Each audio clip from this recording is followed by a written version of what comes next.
किशन, मेरे बच्चे, आ गया तू? कैसा है तू? जिंदा हूं, अभी तक मरा नहीं। किशन, इतने साल हो गए, फिर भी तेरा गुस्सा कम नहीं हुआ मुझ पर। जेल में भी 2 बार, सिर्फ 2 बार मिला है तू मुझसे, वो भी मेरे लाख जिद करने पर।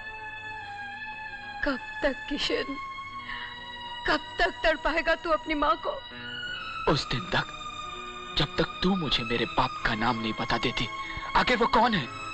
बचपन से लेकर आज तक उसका साया क्यों नहीं है मेरे सर पर? अगर वो जिंदा है तो वो कहाँ है? और अगर वो मर चुका है तो उसके नाम का मंगलसूत्र क्यों पहनती है तू? मैं कौन हूं माँ? किस पाप का बीज हूं मैं?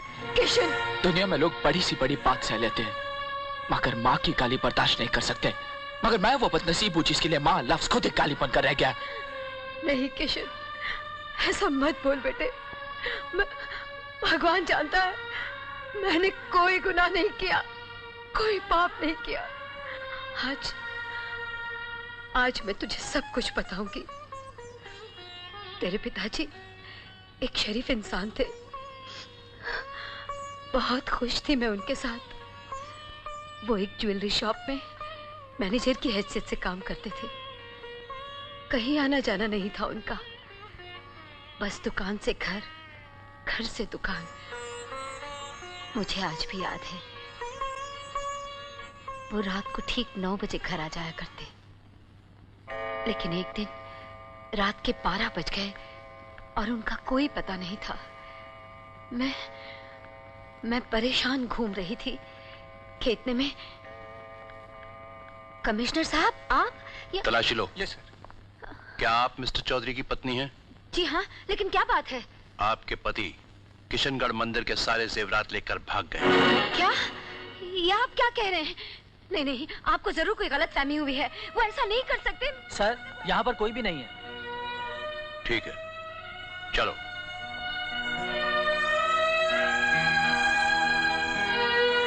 Yes yes, alright alright. और जब मैं उनकी खबर लेने पुलिस स्टेशन पहुंची, हमें तुम्हारे पति के खिलाफ बहुत से सबूत बरामद हुए हैं। किशनगढ़ मंदिर से एक पिस्तौल भी मिली है जिससे कई मासूमों की हत्या की गई है। उस पर उंगलियों के निशान किसी और के नहीं, तुम्हारे पति के हैं। क्या अब भी तुम्हारा दिल मानता है कि तुम्हारा पति बेगुनाह है?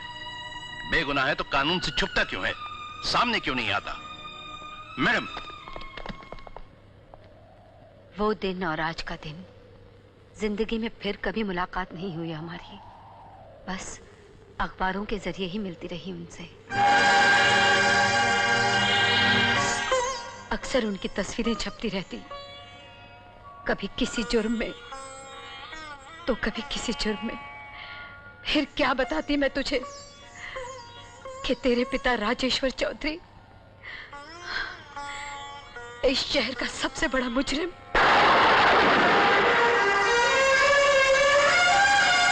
जिसकी तलाश आज सारे देश की पुलिस को है।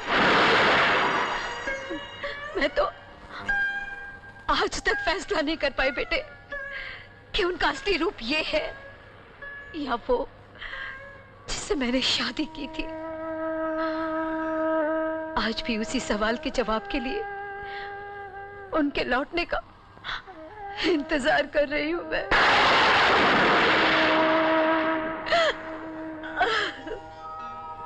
माँ, मैंने तेरा दिल बहुत दुखाया ना माँ?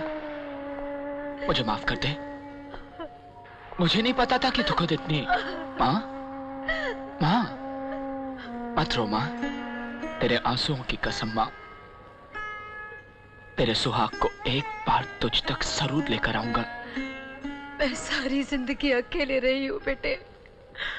बचपन में माँ बाप के बिना, जवानी में पति के बिना, और अब बुढ़ापे में अपने बेटे के बिना नहीं रह सकती। जुर्म के इस रास्ते में अपने पति को तो खो चुकी हूँ, अब अपने बेटे को नहीं खोना चाहती, नहीं खोना चाहती अपने बच्चे को। मैं नहीं खोना चाहती। अपने खून पे विश्वास रखो माँ, अपने बाप को ढूंढने के लिए मैं जुर्म के दुनिया में जाऊंगा जरूर, मगर जुर्म के दलदल में उतरूंगा नहीं। ये मेरा वादा है तुझसे, वादा है तुझसे माँ। ओ, तो तुम चौधरी के बेटे हो। बहुत जल्दी ख्याल आया अपने बाप को ढूंढने का। मैं जेल में था सर, कुछ दिन पहले ही रिहा हुआ। ताज्जुब की बात नहीं, चौधरी का बेटा जेल में नहीं तो क्या मंदिर में होगा? आप मुझे गलत समझ रहे सर। मैं जेल में उस गुनाह की सजा काट रहा था जो मैंने किया नहीं, और आगे भी गुनाह के रास्ते से अलग चलकर मैंने अपने बाप को ढूंढने का फैसला किया है। इसलिए तो आपके पास आया हूं सर।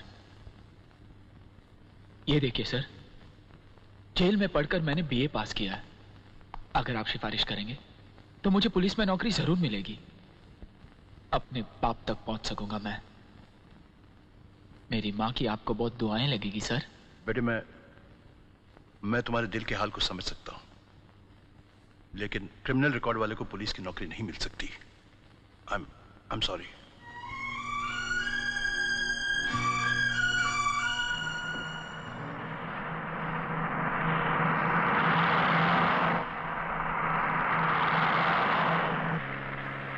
साहब, कहाँ जाना है आपको? मालूम नहीं। हाँ?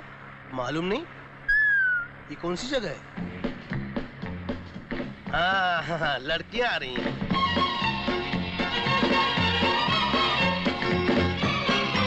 देखता हूँ कैसे ओवरटेक करती है।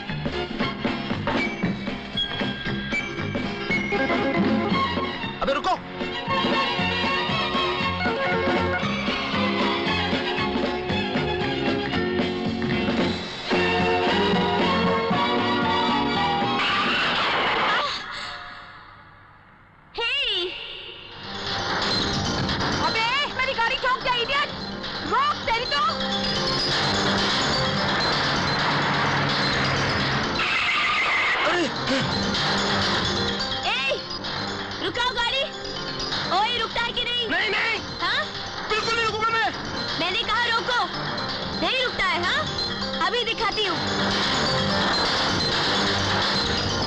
लड़के क्या कर रही है?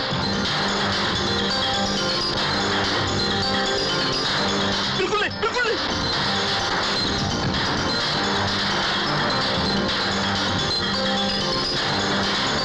ए भाई, गाड़ी रोक। नहीं नहीं, बिल्कुल नहीं रोकूंगा।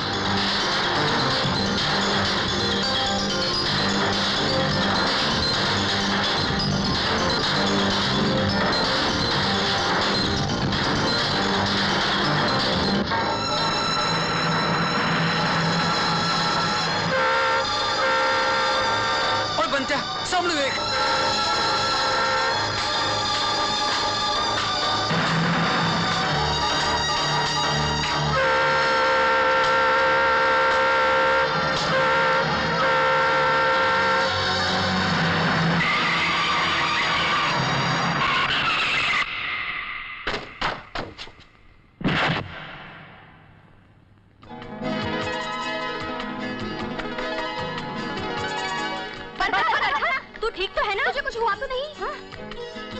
बिल्कुल ठीक नहीं है आपकी सहेली।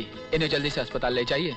लेकिन पागलों के, इनका दिमाग खराब हो गया है। मैडम, अगर आपको अपनी कार से इतना ही प्यार है तो इसे घर पे रखिए, वरना एक दिन आपकी कार तो रहेगी लेकिन इसमें बैठने के लिए आप नहीं रहेंगी। ए साहब, ठीक है आपने मेरी सहेली की जान बचाई है, इसका मतलब ये तो नहीं कि आप इसकी इंसल्ट ही कर दें। और सुनिए, इसको है ना किसी की डांट सुनने की आदत नहीं है, समझे? मुझे माफ कर दीजिए।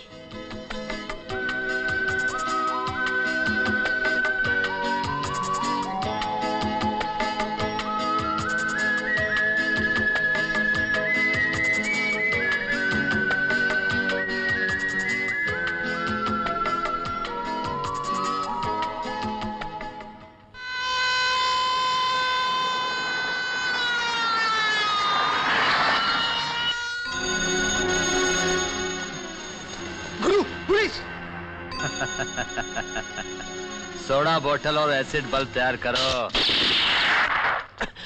और सुनो, आज आज वो कमीना और उसका कोई भी साथी बचना नहीं चाहिए। जाओ जाओ, फैल जाओ। वैसे जान है तो जहान है। तुम कहां जाते हो गोपी? फैलने के लिए सर। चुप। नहीं, तुम एक काम करा, तुम हुआ अंदर जाओ और सब गुंडा लोगन को मार मार के बाहर ले आओ। बाकी सब हम देख लेते। वैसे जान है तो जहान है। कहां सोच रहे हो? जाओ।